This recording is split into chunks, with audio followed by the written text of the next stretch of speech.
प्रिय विद्यार्थियों, नमस्कार। Jyotiba Phule group of education में आप सबका स्वागत है। मैं आपको कोरोना के इस दौर में घर बैठी ऑनलाइन शिक्षा प्रणाली के माध्यम से कक्षा 10 साइंस के अध्याय फर्स्ट रासायनिक अभिक्रियाएं एवं समीकरण के बारे में जानकारी दे रहा हूं। कृपया हमारे इस चैनल को सब्सक्राइब करें, लाइक करें और ध्यान से प्रत्येक वीडियो को देखें।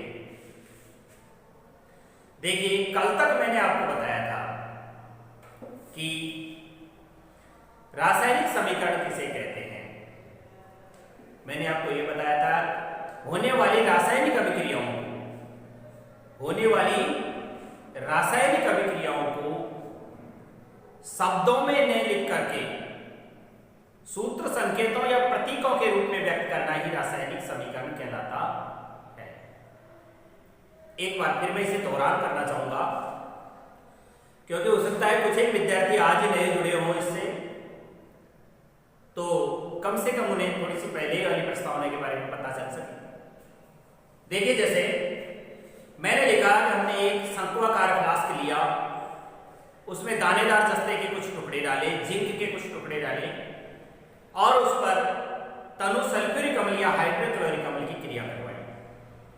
हम देखते हैं बुदबुदाहट के साथ एक गैस बाहर निकलती है। जलती हुई मोमबत्ती ले जाने पर पॉपिंग साउंड होता है, पहचान होती है कि हाइड्रोजन गैस है। मैंने एक इतनी लंबी चौड़ी बात कही। इस लंबी चौड़ी बात को मैं शब्द समीकरण के रूप में भी यदि लिखना चाहूंगा तो मैं यहां पर लिखूंगा जिंक प्लस सल्फ्यूरिक अम्ल, reaction arrow zinc sulphide plus hydrogen gas. देखिए, मैंने इतना लिखा। अब ये जो आपके सामने लिखा हुआ है इसे हम शब्द समीकरण कहते हैं। क्या कहते हैं इसे? शब्द समीकरण। लेकिन जो रासायनिक समीकरण की बात आ रही है, मैं यहां इन सबके प्रतीक लिख दूंगा, संकेत सूत्र लिख दूंगा, इसे सूत्रों में व्यक्त कर दूंगा, तो आपके सामने क्या बन जाएगी? एक रासायनिक समीकरण बन जाएगा। देखिए, जैसे हम जानते हैं जिंक Zn होता है जिसका, प्लस सल्फ्यूरिक अम्ल का सूत्र हो गया H2SO और रिएक्शन तीर का संकेत लग गया। यहां जिंक सल्फेट का सूत्र हो गया ZnSO4 प्लस H2, और ये जो संकेत मैंने लगा दिया ये इस बात को बता रहा है कि इसमें अभिक्रिया के दौरान गैस बन रही है और गैस बाहर निकल रही है। यदि इसी संकेत को मैंने यूं लगाया है तो आप समझ जाइएगा कोई अवक्षेप बना है। अवक्षेप का मतलब कोई चीज घुली नहीं है। जैसे पानी और मिट्टी का अपन घोल बनाते हैं तो कुछ एक मिट्टी उसमें घुलती ही नहीं है, पहले में नीचे जम जाती है। नीचे जमने को क्या कहते हैं? अवक्षेप कहते हैं। नीचे जमने को क्या कहते हैं? अवक्षेप कहते हैं। तो ये नीचे लिखी हुई जो आपको दिखाई दे रही है संकेत सूत्रों के माध्यम से, इसको हम क्या कहते हैं? रासायनिक समीकरण कहते हैं। क्या कहते हैं इसे? हम रासायनिक समीकरण के नाम से जानते हैं। अब आप समझ गए होंगे समीकरण। आगे बात आई है हमारे सामने कि समीकरण संतुलित होता है। द्रव्यमान संरक्षण का नियम मैं आपको कल पढ़ा चुका हूं कि द्रव्यमान संरक्षण के नियम के अनुसार अभिक्रिया में भाग लेने वाले जो भी तत्व हैं, जैसे ये यहां से यहां तक ये कहलाएगा अभिकारक या क्रियाकारक। क्या क्या नाम हो सकते हैं कि या तो इसे हम अभिकारक कह सकते हैं या इसे हम क्या कहेंगे? क्रियाकारक के नाम से जानते हैं। जब ये अभिकारक है तो यहां पर उत्पाद हो जाएगा। ये अभिक्रिया के पश्चात बनने वाली चीज है, इन्हें हम उत्पाद कहेंगे या फिर क्रियापद कहेंगे। अगर हमने अभिकारक कहा तो यहाँ इसे उत्पाद कह देंगे, यदि हमने क्रियाकारक कहा तो यहाँ इसे हम क्रियाफल के नाम से जानते हैं। अभिकारक या क्रियाकारक क्या है? रासायनिक अभिक्रिया में भाग लेने वाले पदार्थों को हम अभिकारक या क्रियाकारक के नाम से जानते हैं, और अभिक्रिया के पश्चात बनने वाले जो पदार्थ है उनको उत्पाद या क्रियाफल के नाम से जानते हैं। समझ में आ गया होगा आपके कि ये अभिकारक या क्रियाकारक या उत्पाद या क्रियाफल वाली बातें समझ चुके हो। अब आप देखिए, मैं एक चीज और बताना चाहूंगा आपको कि किसी भी रासायनिक समीकरण का LHS भाग बराबर होता है RHS भाग, राइट हैंड साइड और लेफ्ट हैंड साइड इक्वल होती है। ऐसे समीकरण को संतुलित समीकरण के नाम से जानते हैं। इस समीकरण को किस नाम से जानते हैं हम? संतुलित समीकरण के नाम से जानते हैं। लेकिन जो समीकरण संतुलित नहीं होती है, जो समीकरण क्या नहीं होती है? संतुलित नहीं होती है, उसे हम कंकाली समीकरण या ढांचा समीकरण के नाम से जानते हैं। जैसे मैं आपको एक उदाहरण देकर के देता हूं, यहां N2 plus H2 reaction arrow 2NH3। अब यहां इसे हम देखेंगे, यहां नाइट्रोजन के 2 है, यहां हाइड्रोजन के 2 है, तो 2 नाइट्रोजन यहां हो गए, हाइड्रोजन की ये इससे गुणा होकर के 3 दूनी के 6 हो जाएगा, यानी हाइड्रोजन ज्यादा है और एक तरफ हाइड्रोजन कम है। इस तरह के समीकरण को हम कंकाली या ढांचा समीकरण कहते हैं।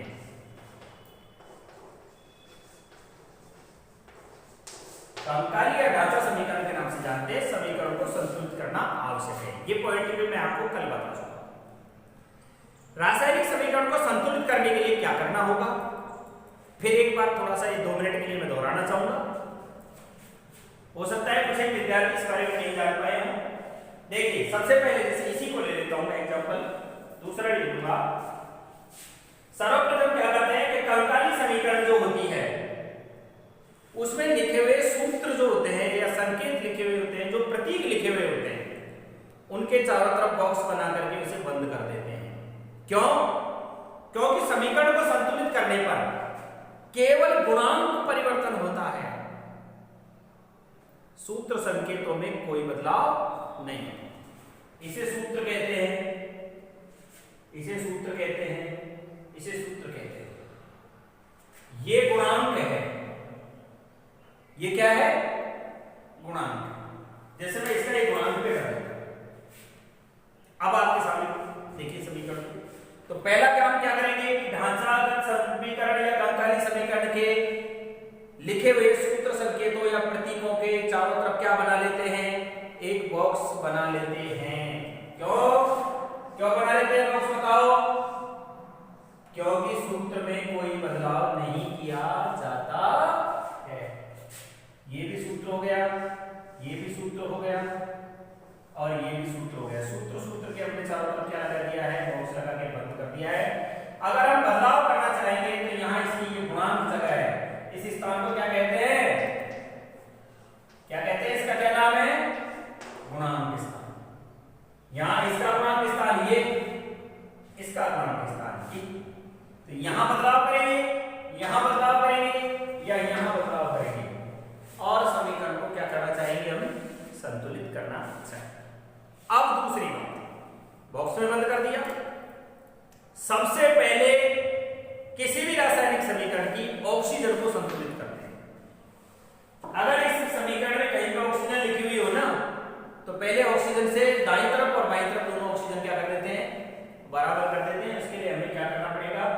यहां गुणांकों में परिवर्तन करना पड़ेगा। जैसे मैं आपको 2 समीकरण एक साथ लेकर के चलता हूं, Fe plus H2 reaction arrow Fe3O4 plus H, ये समीकरण भी मैं साथ लेकर के चलता हूं। अब मैंने आपको बात बताया तो सबसे पहले इसकी पहली क्रियाविधि कर दो। पहली क्रियाविधि क्या है बताओ? पहली क्रियाविधि है कि संकेत सूत्र या प्रतीक को किसमें बंद कर देना?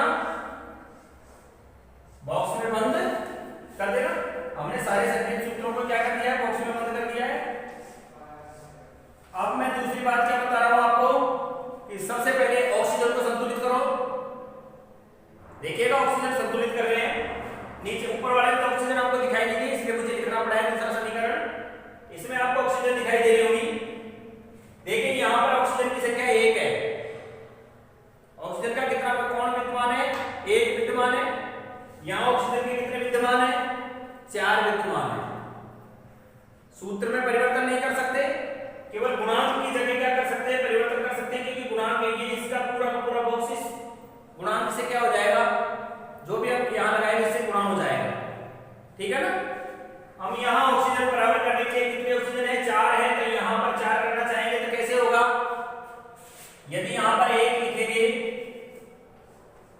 यदि यहां पर एक लिख देंगे हम तो एक ही रहेगा ऑक्सीजन। यदि दो लिख देंगे तो कितना हो जाएगा, इसे गुणा होकर 2 हो जाएगा। यदि 3 लिख देंगे तो कितना हो जाएगा 3। परंतु हमें कितने चाहिए, दोनों साइडों को बराबर करने के लिए 4 चाहिए, तो हम यहां कितना लिख देंगे 4 लिख दिया। 4 लिखते ही पूरा का पूरा जो बॉक्स के अंदर बंद सूत्र है वो इससे गुणा हो गया है। अब हाइड्रोजन के कितने हो गए, 4 दुनी के 8 हो गए। ऑक्सीजन के कितने हो गए, 4 हो गए। तो ऑक्सीजन 4 से ऑक्सीजन 4 तो बराबर हो गया। लेकिन इसने किसको बिगाड़ दिया, हाइड्रोजन को क्या कर लिया, बिगाड़ दिया। तो सर्वप्रथम ऑक्सीजन को संतुलित करते हैं, उसके पश्चात हम नंबर 2 पर हाइड्रोजन को संतुलित करते हैं। अब नंबर किसका है, हाइड्रोजन का। ऊपर वाले में भी देख लो आप और नीचे वाले में भी देख लीजिए आप। ऊपर वाले में यहाँ हाइड्रोजन 3 है, यहाँ हाइड्रोजन कितने हैं, 2 ही है। यहाँ पे पहले हाइड्रोजन संतुलित करो। हाइड्रोजन संतुलित करते हैं तो यहाँ पर 3 करने के लिए क्या होगा, हमको 1 लगाएंगे तो ये इससे गुणा हो जाएगा, 2 ही हुए। 2 लगा दिए हमने यहाँ तो ये हाइड्रोजन कितने हो गए, 4 हो गए। यहाँ कितने हैं, 3 है। हाइड्रोजन बढ़ गया, क्या हो गया, हाइड्रोजन बढ़ चुका है। अगर मान लीजिए हम यहाँ नाइट्रोजन को संतुलित करते हैं इसके पश्चात, तो नाइट्रोजन 2 है, तो नाइट्रोजन 2 करने के लिए यहाँ क्या लगा देंगे, हम 2 लगा देंगे। तो 2 से 2 नाइट्रोजन हो गए, ये पूरा बॉक्स इससे पूरा होगा, नाइट्रोजन संतुलित हो गया। अब आपके सामने रहा क्या, हाइड्रोजन इससे गुणा हो जाएगा, 6 हो गए। यहाँ कितने हो गए, अभी 4 ही हो गए। यहां हम सीधा क्या कर देंगे, 3 कर देंगे। 3 करते ही इससे गुणा होते हैं, हाइड्रोजन 6 हो गए। यहाँ भी हाइड्रोजन 6 हो गए, नाइट्रोजन 2 हो गए, या नाइट्रोजन 2 हो गए। ऊपर वाली संतुलित समीकरण हो गई, कंकाली में होकर के संतुलित समीकरण हो गया। उसी तरह से इसको दूसरी जगह लिख देंगे, बॉक्स हटा देंगे। समीकरण को पूरी को दूसरी जगह कैसे लिख देंगे, दूसरी जगह लिख देंगे कि N2 + 3H2 reaction arrow 2NH3, और ये हमारी पूरी संतुलित समीकरण है। इस पे आ जाओ। यहां हमने किसी को संतुलित कर लिया, ऑक्सीजन 4 है तो हमने यहां ऑक्सीजन 4 कर दिया। लेकिन अब हमारा इसके साथ ही दूसरा नंबर किसका आ गया, हाइड्रोजन को संतुलित करने का आ गया। हम हाइड्रोजन को संतुलित कर रहे हैं तो यहां देख रहे हैं हाइड्रोजन इसको इससे गुणा करेंगे तो 8 हाइड्रोजन हो गए। इधर कितने हाइड्रोजन रह रहे हैं, 2 ही रह रहे हैं। यहां कितना लगा दें कि 8 हो जाए, 4 लगा दें तो हाइड्रोजन कितने हो गए, 8 हो गए। ऑक्सीजन और हाइड्रोजन दोनों को संतुलित करने के पश्चात रासायनिक समीकरण में विद्यमान अन्य किसी तत्व को क्या किया जाता है, संतुलित किया जाता है। अब अन्य तत्व क्या है, आयरन है, लोहा। देखिए यहाँ Fe के 1 है, यहाँ Fe का कितना है, 3 है। तो हम केवल गुणांक चेंज कर सकते हैं, इसका गुणांक चेंज कर देंगे। तो यहाँ कितना लगा दिया हमने, 3 लगा दिया। पूरी की पूरी समीकरण जो ढांचागत समीकरण था, अंकाली समीकरण था, किसमें बदल गया है, संतुलित समीकरण में बदल गया है। और नया बदलते ही यहाँ जो रूप है उसको लिख दिया हमने 3Fe + 4H2O, अभिक्रिया संकेत Fe3O4 + 4H2O। यहां तक की बात प्रिय विद्यार्थियों मैंने आपको कल बता चुका था। अब इसके पश्चात संतुलित हो गई है हमारी समीकरण, लेकिन हमने अभी इसके क्या नहीं लिखे हैं, भौतिक अवस्था के बारे में कोई जानकारी अभी हमने नहीं दी है। अब हमें इसकी भौतिक अवस्था की जानकारी देनी होगी। यहां तक के चरण हमने पूरे कर लिए। भौतिक अवस्था की जानकारी देने के लिए मैं आपको बता दूं कि इसी समीकरण को अपन ऊपर लेकर के आते हैं। इसी समीकरण को ऊपर ला करके लिखते हैं। देखिए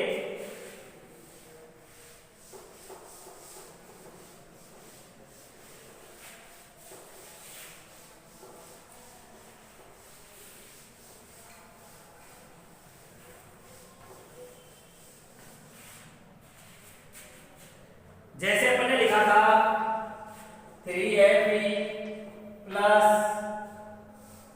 उसके पश्चात हमारा कितना आ गया था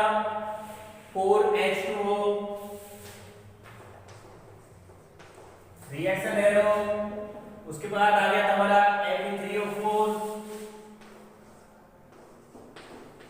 प्लस 4H2 हाइड्रोजन। ये हमारी समीकरण थी। पूरी समीकरण को हमने लिख लिया, परंतु हमें अभी पदार्थ के दोनों तरफ संतुलन के अलावा ये पता नहीं है कि इसमें अभिक्रिया में भाग लेने वाले पदार्थ किस किस अवस्था में हैं। इसके लिए हमने यहाँ कुछ शब्द लिख रहे होंगे। अगर मान लीजिए रासायनिक अभिक्रिया में भाग लेने वाले पदार्थ ठोस हैं, तो हमें उस तत्व के नीचे S लिख देना होगा। S माने सॉलिड। जैसे यहाँ लोहा है, लोहे के नीचे मैंने S लिख दिया, तो हमें पता चल गया कि अभिकर्मक सॉलिड है। कैसा है? सॉलिड है। आगे चल रहे हैं। अगर मान लीजिए द्रव अवस्था में पदार्थ है, तो वहां हम लिक्विड लिख देंगे L। यदि पदार्थ गैस अवस्था में है, तो वहां हम लिख देंगे G। यदि पदार्थ का जलीय विलयन है, तो वहां हम AQ लिख देंगे। एक्यूट सॉल्यूशन होता है, इसका मतलब होता है जलीय विलयन। यहां मैंने लिखा है G। अब आप जान गए होंगे कि पानी में क्रिया होती है, क्योंकि जल का सूत्र क्या होता है? H2O होता है। लेकिन यहाँ H2O किसके रूप में बता दिया मैंने? गैस के रूप में बता दिया। तो आप समझेंगे कि अभिक्रिया में भाग लेने वाला जो जल है ना, वो कौन से रूप में है? वाष्प के रूप में है। जल की क्या काम में ली जा रही है? भाप। कौन सी चीज? जल की वाष्प को काम में लिया जा रहा है। जल की क्या हो गई? गैस। अभिक्रिया का ये जो संकेत है हमेशा उत्पाद की तरफ इंगित करता है कि रासायनिक अभिक्रिया इस दिशा से इस दिशा में जा रही है। यानी इधर से अभिकारक भाग लेकर के अभिक्रिया करने के पश्चात ये उत्पाद बना रहे हैं। ये संकेत इस बात का प्रतीक होता है। आगे आपके सामने FeO4 आयरन ऑक्साइड बना हुआ है। क्या बना हुआ है? आयरन ऑक्साइड बना हुआ है। यहां पर लिखा हुआ है S, तो आप जान जाएंगे कि ये क्या है? सॉलिड है। और फिर यहां पर आपके सामने ये लिखा हुआ है G, तो आप जान जाएंगे कि आयरन ऑक्साइड बनने के साथ साथ क्या बन रहा है? आयरन ऑक्साइड बनने के साथ साथ हाइड्रोजन गैस भी बन रही है। ये किसी भी रासायनिक अभिक्रिया में लिखे जाने वाले क्या होते हैं? भौतिक संकेत होते हैं। अब एक और बात इसमें बताना चाहूंगा मैं, जो लास्ट और अंतिम 7वां चरण है। लास्ट और अंतिम समीकरण संतुलित करने का लास्ट और अंतिम चरण है कि यदि रासायनिक अभिक्रिया किसी ताप, दाब या उत्प्रेरक की उपस्थिति में हो रही है, ताप, दाब या उत्प्रेरक की उपस्थिति में हो रही है, तो उसे हम अभिक्रिया तीर के ऊपर या नीचे लिख देते हैं। जैसे नेक्स्ट पॉइंट पे आ जाएगा आपका कि पदार्थ की, इन चीजों को लिख दो, पदार्थ की भौतिक अवस्थाओं को, पदार्थ की भौतिक अवस्थाओं को लिखने के लिए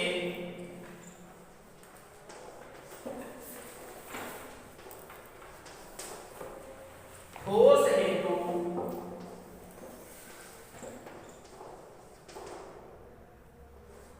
S सॉलिड, द्रव हेतु L लिक्विड, गैस हेतु G तथा जलीय विलयन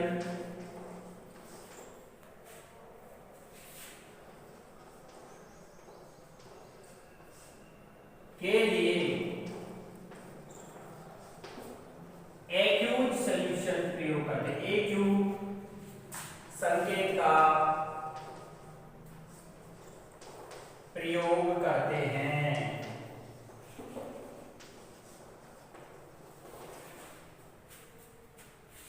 इसका अंतिम पॉइंट कि यदि मान लीजिए रासायनिक अभिक्रिया किन परिस्थितियों में हो रही है, जो भी परिस्थितियां रासायनिक अभिक्रिया के लिए आवश्यक है, नेक्स्ट पॉइंट में डाल देंगे कि रासायनिक अभिक्रिया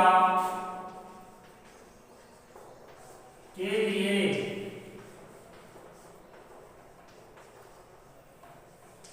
आवश्यक परिस्थितियां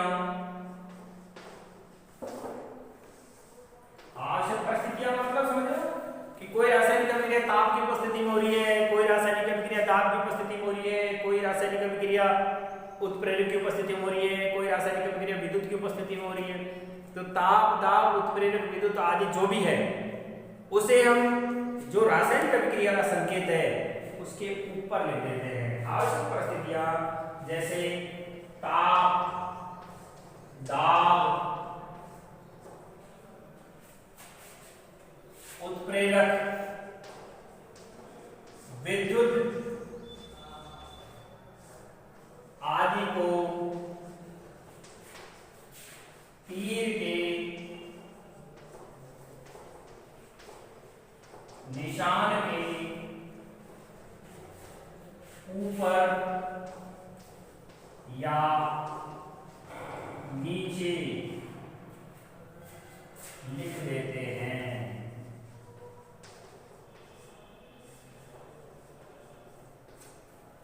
और आपका समीकरण संतुलित हो गया है, आपकी रासायनिक अभिक्रिया पूर्ण हो गई है। जैसे मैं आपको लिखना चाहूंगा प्रकाश संश्लेषण की समीकरण। किसकी समीकरण? प्रकाश संश्लेषण की समीकरण। जैसे देखो एग्जाम्पल में ले लो,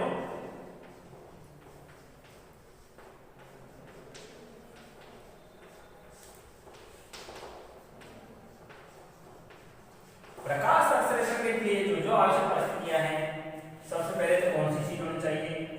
कार्बन डाइऑक्साइड होना चाहिए। कौन सी चीज हो? कार्बन डाइऑक्साइड होना चाहिए। इसके पश्चात जल। ये आपकी अभिक्रिया का संकेत, और इस अभिक्रिया संकेत के ऊपर हम लिख देते हैं क्या क्या चीजें। जैसे कार्बन डाइऑक्साइड को हमने इसके रूप में लिया, हाइड्रोजन सॉल्यूशन के रूप में लिया, यहाँ जल है लिक्विड रूप में है। सूर्य का प्रकाश जानते हैं, हम जानते हैं सूर्य के प्रकाश और परावर्तन की उपस्थिति में कार्बन डाइऑक्साइड और जल मिलकर के क्या करते हैं? प्रकाश संश्लेषण की क्रिया करते हैं। परिणाम स्वरूप क्या बनता है? ग्लूकोज बनता है, ऑक्सीजन गैस बाहर निकलती है, जल बनता है। तो हमने यहाँ लिख दिया सूर्य का प्रकाश। सूर्य के प्रकाश के साथ साथ क्या आवश्यक है? परावर्तन। सूर्य का प्रकाश और परावर्तन आवश्यक है। क्या क्या बन गया? C6H12O6 प्लस ग्लूकोज तो बन ही गया, ऑक्सीजन और जल भी बना, 6O2 प्लस 6H2। दोनों ओर के संतुलित करो समीकरण को। आप जान रहे होंगे कि यहाँ ऑक्सीजन गैस के रूप में आया है और ये भी वाष्प के रूप में ही आ गया है। ये भी जी है, ये भी जी है, केवल ये ग्लूकोज है, ये जलीय विलयन के रूप में प्राप्त हुआ। कार्बन डाइऑक्साइड जलीय विलयन के रूप में थी, जल लिक्विड रूप में था। सूर्य का प्रकाश सूर्य से प्राप्त होता है, पर्णहरित पत्तियों में पाया जाता है। ग्लूकोज बना, ये जलीय विलयन के रूप में इकट्ठा है। ऑक्सीजन गैस के रूप में, और ये जल की वाष्प है जो वाष्पित होकर के क्या होती रहती है? उड़ती रहती है। तो प्रकाश संश्लेषण के लिए जो आवश्यक परिस्थितियां थी, सूर्य का प्रकाश और पर्णहरित, इन दोनों को हमने अभिक्रिया के जो P का निशान है, अभिक्रिया संकेत है, इसके ऊपर और नीचे लिख करके व्यक्त कर दिया है। इस प्रकार से आपके सामने ये रासायनिक समीकरण लिखना और संतुलित करना पॉइंट पूरा हो गया है। अब यहां आपके पाठ में कुछ एक प्रश्न आए हैं, मैं उन प्रश्नों को भी साथ साथ हल करवाने का प्रयास करूं। इसे आप एक बार नोट कर लें कि किस तरह से रासायनिक समीकरण को संतुलित किया जाता है। रासायनिक समीकरण को संतुलित करने के पश्चात उनकी किस तरह से अवस्थाएं लिखी जाती हैं, भौतिक अवस्थाएं, आवश्यक परिस्थितियां, दोनों और समीकरण को कंकाली को संतुलित करना, ये सारी चीजें मैं आपको क्या कर चुका हूं, बता चुका हूं। पाठगत जो प्रश्न आएंगे उनमें और आपको समीकरणों को संतुलित करना समझा दिया जाएगा। अब मैं यहां पर जो आपके आवश्यक क्वेश्चन हैं उन आवश्यक क्वेश्चनों को लेता हूं। जैसे सर्वप्रथम एक प्रश्न है कि वायु में जलाने से पहले, बर्नर की सहायता से वायु में जलाने से पहले मैग्नीशियम रिबन को साफ क्यों किया जाता है। इस क्वेश्चन का उत्तर मैं आपको दूं। हम जानते हैं कि मैग्नीशियम का जो रिबन होता है उस रिबन पर नमी और कई प्रकार की अशुद्धियां लगी हुई रहती हैं, ठीक ढंग से जल नहीं पाता है। ये हमने किसके लिए लिया था, मैग्नीशियम ऑक्साइड का चूर्ण प्राप्त करने के लिए लिया था। मैग्नीशियम का रिबन मैग्नीशियम चूर्ण प्राप्त करने के लिए लिया था। जो सर्वप्रथम हमने देखा था कि अभिक्रियाएं कैसी होती है, अभिक्रिया के दौरान क्या होता है, अवस्था बदलती है, रंग बदलता है, आकार बदलता है, गंध बदलती है, तापमान में अंतर आता है और गैस का निष्कासन आदि होता है। ये परिस्थितियों को लिया था, उस समय मैंने आपको ये पढ़ाया था। तो आपका क्वेश्चन आ रहा है कि वायु में जलाने से पहले, इसे मैं मिटाना चाहूंगा। देखिए पाठ का जो क्वेश्चन है, क्वेश्चन करवा रहा हूं मैं आपको।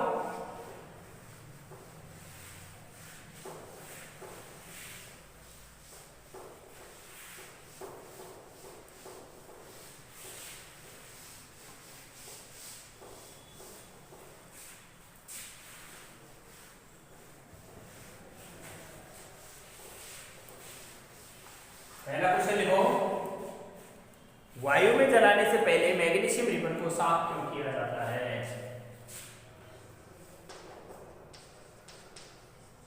वायु में जलाने से पहले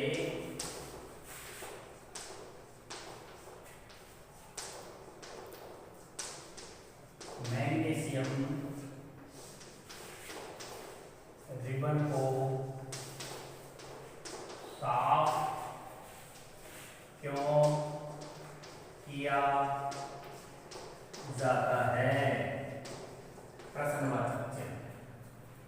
तो इसका आपका उत्तर हो जाएगा कि वायु में जलाने से पहले मैग्नीशियम रिबन पर विद्यमान नमी और धूल आदि की अशुद्धियों को वायु में जलाने से पहले मैग्नीशियम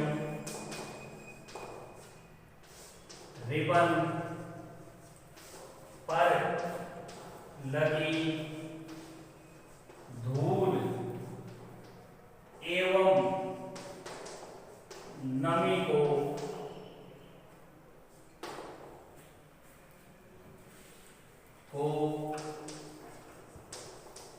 रेतमाल की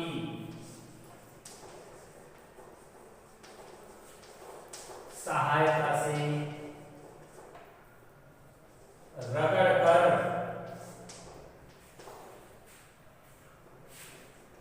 साफ किया जाता है ताकि Mg का दहन आसानी से या सुगमता पूर्वक हो सके।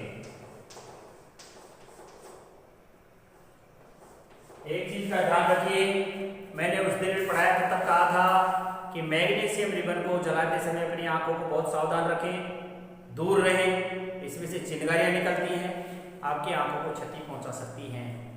इसलिए मैग्नीशियम रिबन को जलाने से पहले अपनी आंखों पर चश्मा लगा लें या अध्यापक की देखरेख में ही इस क्रियाकलाप को करें, अन्यथा प्रयोगशाला में अकेले इस क्रियाकलाप को करने का कई प्रकार का नुकसान हो सकता है। नेक्स्ट क्वेश्चन आपका आ गया है कि निम्नलिखित रासायनिक अभिक्रियाओं के लिए संतुलित समीकरण लिखिए। प्रश्न नंबर 2, निम्नलिखित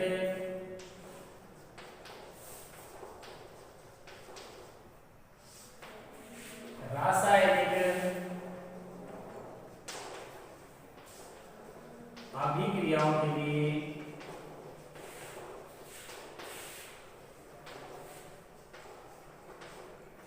आवश्यक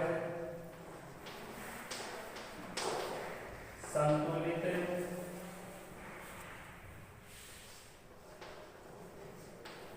समीकरण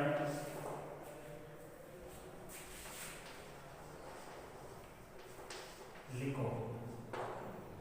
उत्तर होगा इसका, देखिए सबसे पहला है hydrogen plus chlorine, hydrogen chloride शब्द समीकरण है।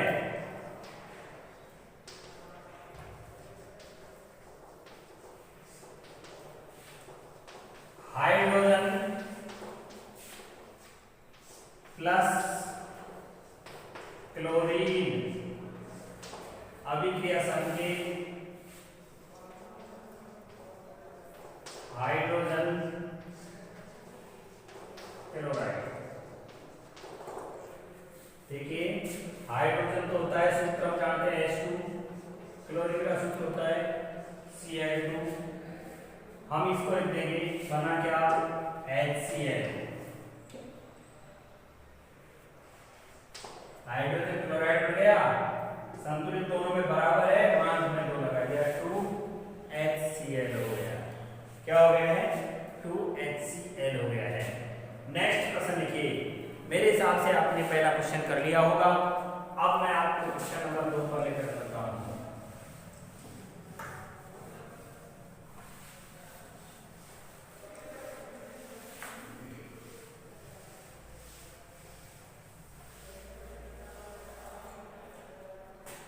क्वेश्चन नंबर 2 का 2 है कि barium chloride plus aluminium sulphate.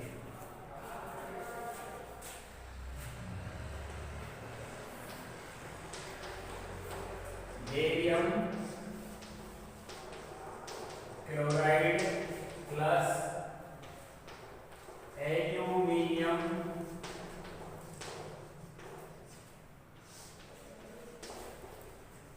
Sulphate अभिक्रिया संकेत barium sulphate plus aluminium chloride. Barium sulphate plus aluminium chloride. हम जानते हैं बेरियम क्लोराइड का सूत्र क्या होता है, BaCl2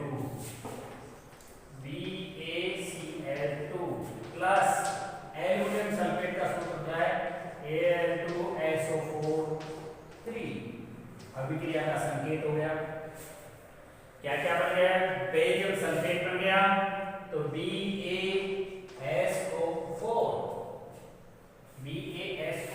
प्लस AlCl3। अभी आपके सामने जो समीकरण है वो असंतुलित है। कैसी समीकरण है? असंतुलित है। वही क्रिया विधि, सबको बॉक्स में नोट कर दो और उसके बाद सोचो। देखिए ये इससे गुणा होगा, ये इससे गुणा हो जाएगा। सल्फर कितने हैं? 3 हैं। यहां पर सल्फर 3 हैं, ये बता रहे हैं कि सल्फर को 3 करने के लिए हमें यहां पर 3 लगाना होगा। सबसे पहले ऑक्सीजन को संतुलित करके देख लो। ऑक्सीजन यहाँ कितने हो रहे हैं? 12 हो रहे हैं। अब ऑक्सीजन यहाँ 12 हो गए, ये इससे गुणा हो जाएगा, 12 हो गए ऑक्सीजन। एल्युमिनियम के 2 हैं, तो संतुलित करने के लिए एल्युमिनियम अकेला है, तो एल्युमिनियम के 2 हैं।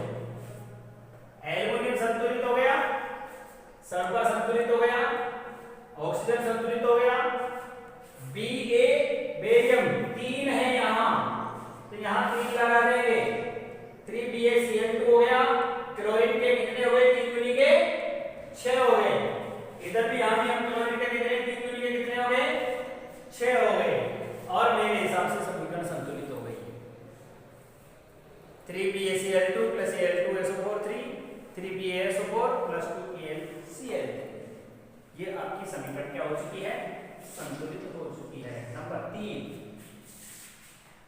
तीसरे नंबर पर आपको बताया है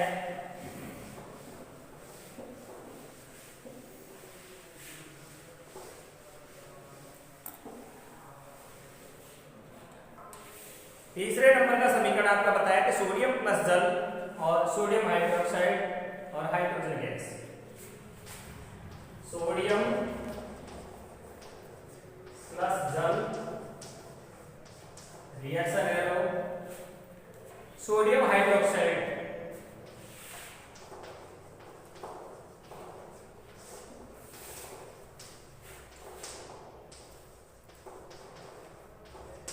प्लस हाइड्रोजन। ये आपके शब्द समीकरण है।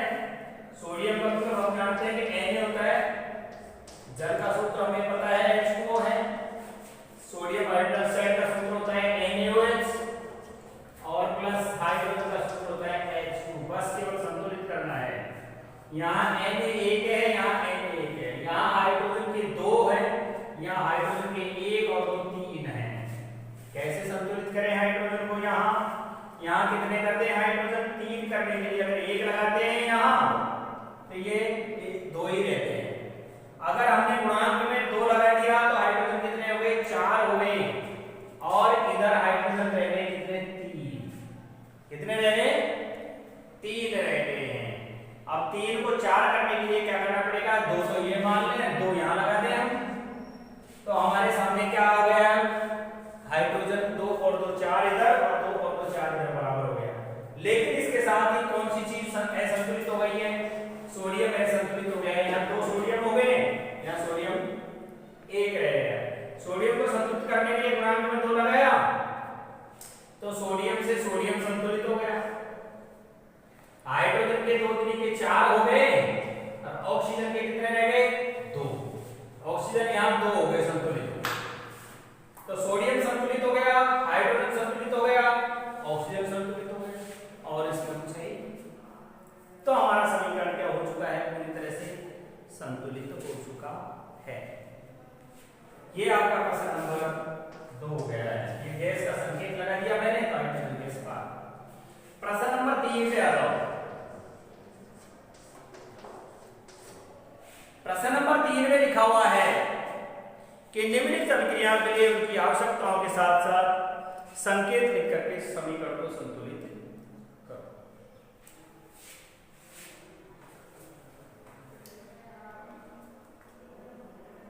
आज मैं आपको प्रश्न नंबर 2 तक हल करवा रहा हूं। कल आपका प्रश्न नंबर 3 प्रारंभ होगा। वो है निम्नलिखित अभिक्रियाओं के लिए संकेत लिखना और उन्हें संतुलित करना। धन्यवाद।